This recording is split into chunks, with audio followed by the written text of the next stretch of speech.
Baiklah, selamat siang untuk kita semua. Kami dari kelompok 5 tentang materi layanan bimbingan dan konseling. Sebelumnya kami akan memperkenalkan diri kami masing-masing. Perkenalkan nama-nama dari kami. Yang pertama Frans Warnen Horen Saruksuk. Yang kedua Sabrina Turnip. Yang ketiga Silvia Tambunan. Keempat Tasya Claudia Siringoringo. Baiklah, kami akan sedikit menjelaskan bahan materi dari PPT kami. Baiklah, saya Frans Warnen Horen Saruksuk dengan NPM 1901010170. Di sini saya akan menjelaskan tentang pengertian bimbingan konseling. Bimbingan adalah proses pemberian bantuan yang dilakukan oleh orang yang ahli kepada seorang atau beberapa individu dalam hal memahami diri sendiri, menghubungkan pemahaman tentang dirinya sendiri dengan lingkungan, memilih, menentukan dan menyusun rencana sesuai dengan konsep dirinya, dan tuntunan lingkungan berdasarkan norma-norma yang berlaku. Konseling adalah usaha membantu konseli atau klien secara tatap muka dengan tujuan agar klien dapat mengambil tanggung jawab sendiri terhadap berbagai persoalan atau masalah khusus. Dengan kata lain, teratasinya masalah yang dihadapi oleh konseli atau klien kita. Nah, untuk materi fungsi layanan bimbingan dan konseling akan dilanjutkan oleh teman kami Silvia Tambunan. Perkenalkan, nama saya Silvia Maria Isabella Tambunan, NPM 1901010177. Baiklah, di sini saya akan menjelaskan tentang fungsi layanan bimbingan konseling.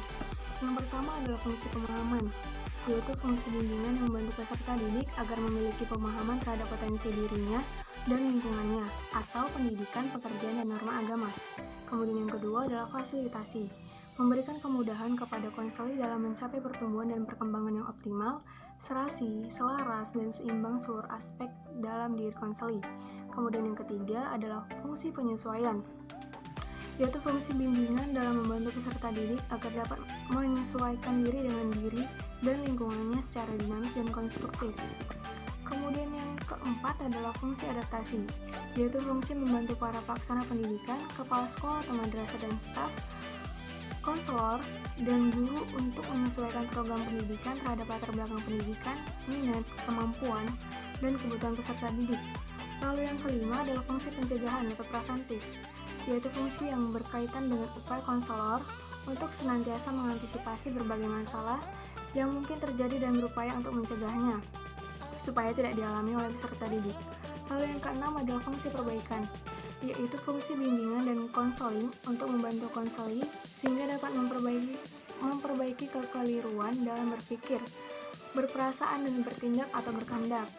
Lalu yang ketujuh adalah fungsi penyembuhan, yaitu fungsi bimbingan yang bersifat kuratif.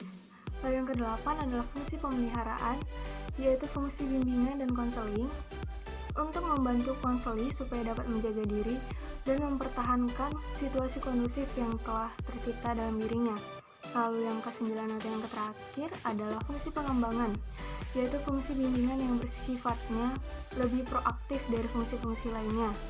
Konselor senantiasa berupaya untuk menciptakan lingkungan belajar yang kondusif dan memfasilitasi perkembangan peserta didik. Baiklah, selanjutnya akan dilanjutkan oleh Saudara Frans dengan topik tujuan layanan. Baiklah, saya akan menjelaskan tentang tujuan layanan bimbingan dan konseling. Nah, adapun tujuan layanan bimbingan dan konseling ini adalah yang pertama, merencanakan kegiatan penyelesaian studi, perkembangan karir serta kehidupannya di masa akan datang. Yang kedua adalah mengembangkan seluruh potensi dan kekuatan yang dimilikinya seoptimal mungkin. Yang ketiga adalah menyesuaikan diri dengan lingkungan pendidikan, lingkungan masyarakat, serta lingkungan kerjanya. Dan yang keempat, mengatasi hambatan dan kesulitan yang dihadapi dalam studi, penyesuaian dengan lingkungan pendidikan, masyarakat maupun lingkungan kerja. Nah, selanjutnya tentang jenis-jenis layanan akan dijelaskan oleh teman kami Sabrina Turnip. Perkenalkan, Perkenalkan, nama saya Sabrina Turnip dengan NPM 19010174. Jenis layanan bimbingan konseling.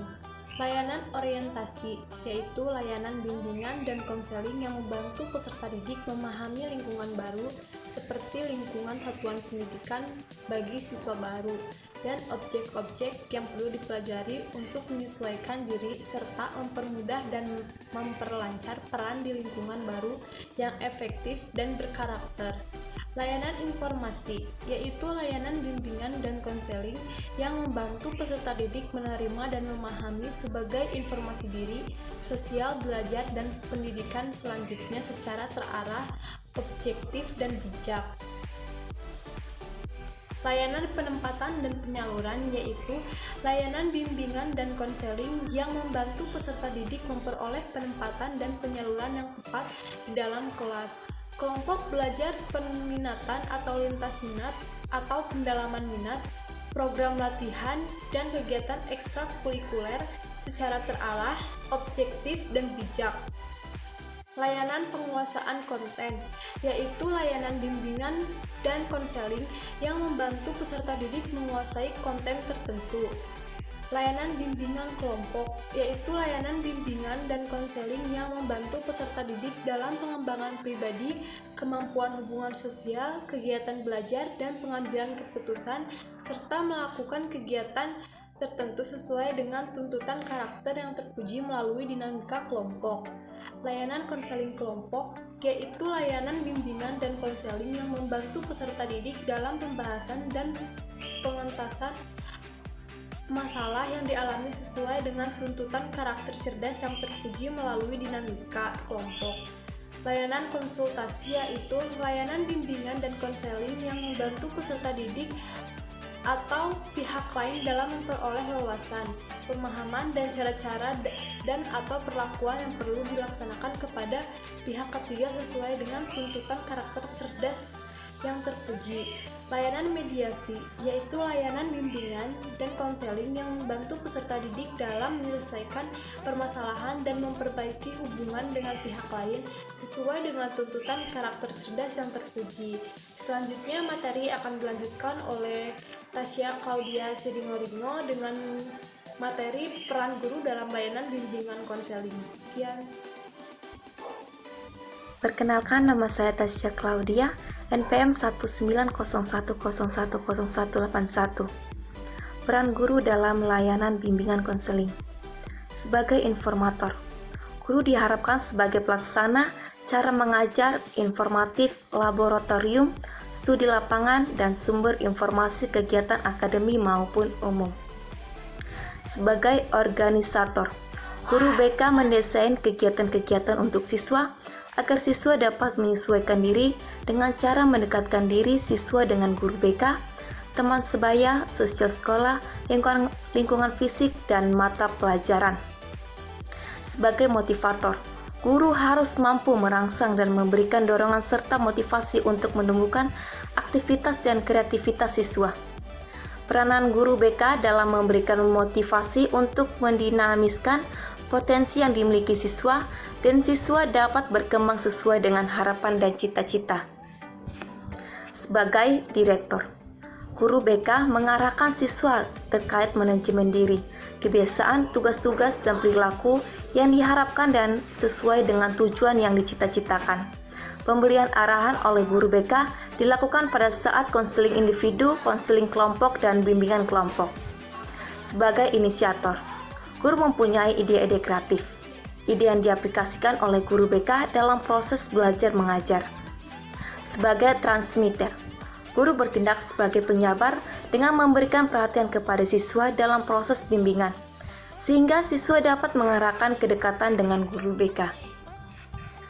Sebagai fasilitator, guru memberikan kemudahan kepada siswa untuk berkonsultasi, memberikan fasilitas suasana yang menyenangkan pada saat kegiatan bimbingan berlangsung secara efektif. Sebagai mediator, guru sebagai penengah di antar siswa yang berselisih dan guru BK menjadi penyedia media dalam kegiatan bimbingan.